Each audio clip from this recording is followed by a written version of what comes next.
Hello friends, आज का मेरा वीडियो है ईस्टर क्या होता है, ईस्टर एग्स का क्या महत्व है और ईस्टर बनी क्या होता है। क्योंकि जनरली हम ये सारी चीज़ें देखते हैं ईस्टर के दौरान।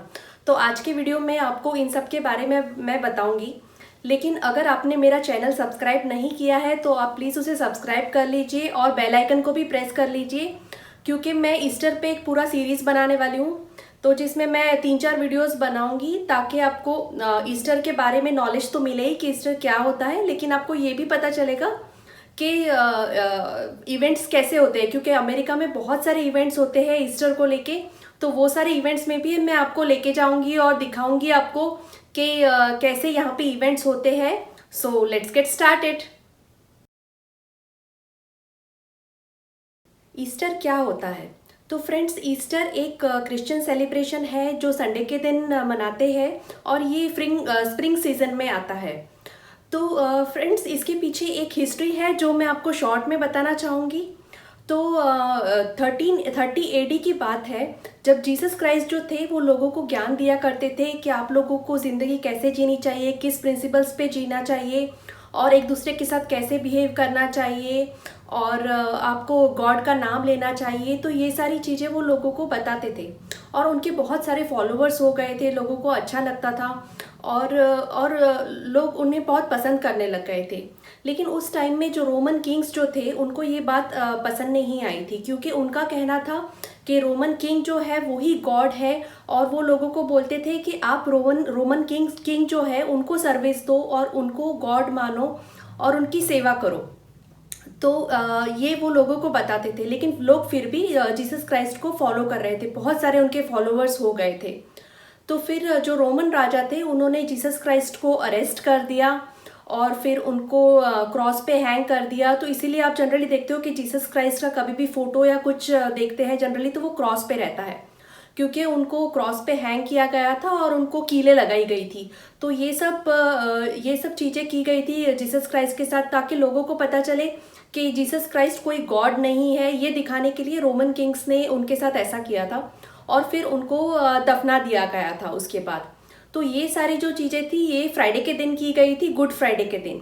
और गुड फ्राइडे के तीसरे दिन जिस दिन ईस्टर होता है उस दिन जीसस क्राइस्ट पुनर्जीवित हुए थे। तो उनका रीबर्थ हुआ था उस दिन।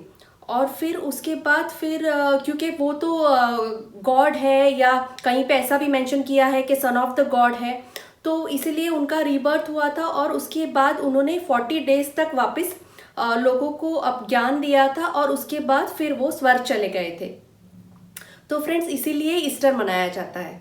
तो इस दिन चर्च में एवरी ईयर लोग कैंडल्स जलाते हैं, चर्च को डेकोरेट किया जाता है, चर्च में बाइबल के पाठ किए जाते हैं, बाइबल रीडिंग होता है चर्च में, और लोग अपने घरों में भी कैंडल्स जलाते हैं और इस तरह से वो लोग ईस्टर को सेलिब्रेट करते हैं।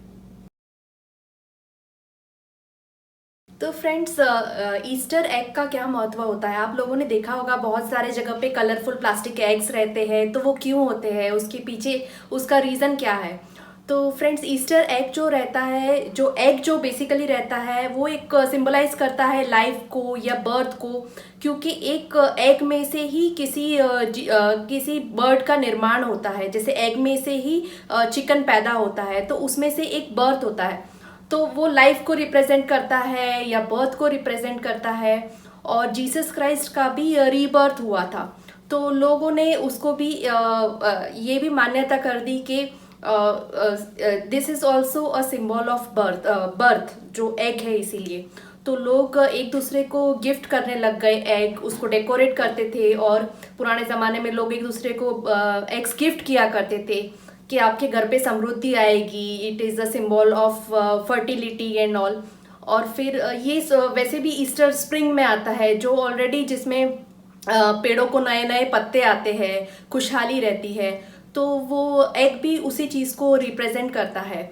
और अभी तो पहले तो रियल एग्स लोग देते थे, लेकिन अभी प्लास्टिक एग्स मिलते हैं मार्केट में या चॉकलेट के एग्स रहते हैं, तो वो भी एक दूसरे को लोग गिफ्ट करते हैं as a symbol of fertility या फिर prosperity, as a symbol of prosperity, खुशी, ऐसे इस तरीके से लोग एक दूसरे को गिफ्ट करते हैं। और बहुत अमेरिका में तो बहुत सारी एक्टिविटीज़ रहती है इसके रिलेटेड, और जो बहुत ज़्यादा होता है वो है एग हंट। तो वो भी मैं आपको आगे वीडियोस में दिखाऊंगी, आपको मैं दिखाऊंगी कि एग हंट में क्या होता है, क्योंकि बच्चे पार्टिसिपेट करते हैं और बहुत एंजॉय करते हैं ईस्टर एग हंट, तो वो भी मैं आपको दिखाऊंगी।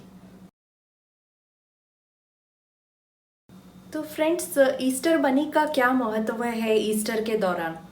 तो ईस्टर बनी जो है वो 17th सेंचुरी में जब कुछ जर्मन्स अमेरिका आए थे, तो उसके बाद उन्होंने ये ट्रेडिशन शुरू किया ईस्टर बनी का, और फिर ये लोग फॉलो करने लगे, जिसमें ईस्टर बनी जो संडे जो रहता था, ईस्टर संडे, उस दिन मॉर्निंग में सब बच्चों को यहाँ पे जाके उनको एग्स गिफ्ट किया करते थे, उनको चॉकलेट्स गिफ्ट किया करते थे, उनको टॉयज़ गिफ्ट किया करते थे। जैसे कि सांता क्लॉज जनरली ये गिफ्ट्स और टॉयज़ ये सब जैसे क्रिसमस के दौरान देते हैं, तो वैसे ही ये ईस्टर के दौरान वो जाते थे बच्चों को मिलने के लिए मॉर्निंग में, और बच्चों को ये देते थे इस तरीके से। लेकिन इसके पीछे भी हिस्ट्री है। 13th सेंचुरी में पैगान्स जो थे वो एक फेस्टिवल सेलिब्रेट करते थे। ये फेस्टिवल भी अराउंड स्प्रिंग ही आता था, जिसका नाम था इयोस्ट्रा, और इसमें वो एक गॉडेस को वर्शिप करते थे जिसका नाम है इयोस्ट्री। तो ये गॉडेस फर्टिलिटी और स्प्रिंग की गॉडेस मानी जाती थी, तो इस गॉडेस को वर्शिप करते थे ये लोग। तो इसके इयोस्ट्रा फेस्टिवल और इयोस्ट्री गॉडेस के स्पेलिंग्स बहुत अलग अलग दिए गए हैं इंटरनेट पे, तो मैं आपको मेंशन कर दूंगी इसके अंदर, क्योंकि इसके प्रोनाउंसिएशंस में भी डिफरेंट भी हो सकते हैं।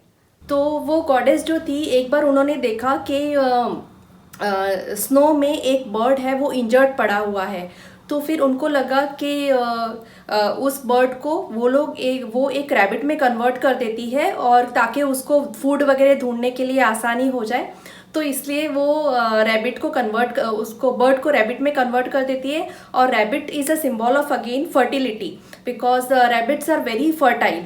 तो फिर जब रैबिट ने जब बच्चे देना शुरू किया, तो रैबिट ने अंडे देना शुरू किया, क्योंकि पहले तो रैबिट एक बर्ड था, इसलिए उसने अंडे देना शुरू किया। तो रैबिट को फिर लोग मानने लग गए कि rabbit as a symbol of fertility. फिर अराउंड 15th सेंचुरी के दौरान एक लेडी ने ऐसे ही नॉर्मल जो अंडे रहते हैं, उसने कलर्ड अंडे एक उसके जो गार्डन है उसके अंदर सब जगह पे छुपा दिए, और उसको बच्चों को बोला कि तुम लोग जाके सब अंडे ढूंढ लो, जो मैंने गार्डन में रखे हुए हैं वो सारे अंडे तुम लोग ढूंढ लो। तो बच्चे जाके अंडे ढूंढने लग गए, उन लोगों के लिए एक गेम हो गया ये। और तभी वहां से एक रैबिट जा रहा था, तो बच्चे छोटे थे, तो उनको क्या लगा कि रैबिट ने जो है वो अंडे रखे हुए हैं, तो वो बिलीव करने लग गए कि रैबिट ने जो है उनको कलर्ड अंडे गिफ्ट किए हैं। तो उसके बाद फिर ये ट्रेडिशन शुरू हो गया कि रैबिट आके अंडे दे रहा है, तो अंडे गिफ्ट कर रहा है बच्चों को, तो बच्चे बड़े खुश होने लग गए। फिर कभी कभी ऐसे भी होता था कि जो बच्चे अच्छे बिहेव करेंगे उनको ही रैबिट आके गिफ्ट देंगे और अंडे देंगे। फिर ये शुरू हो गया टॉयज, चॉकलेट्स और इन सब चीज़ों में कन्वर्ट होने लग गया।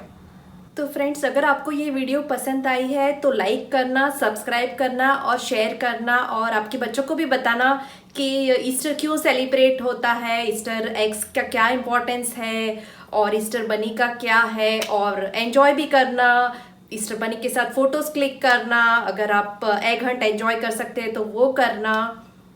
तो thank you so much for watching my video. Bye bye and keep watching my other videos on Easter. Thank you.